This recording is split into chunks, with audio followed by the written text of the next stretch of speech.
السلام عليكم خاوتي، وان شاء الله كامل تكونوا بخير. خاوتي اللي مشي مشترك معنا في القناة يشترك، وما تنسوش تدعمونا بجام للفيديو.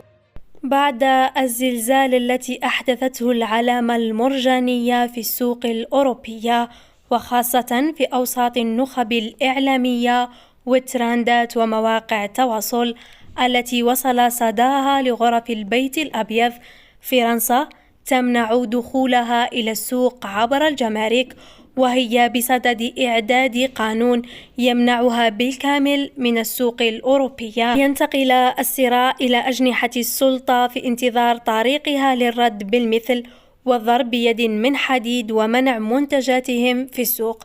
في الأخير، ما رأيكم في التصرف الخبيث لفرنسا؟ يعني بعد ما نجح المنتج الجزائري المرجان بفرنسا وكثرة الطلب عليه، فرنسا تمنع دخول المنتج إلى أراضيها وأسواقها.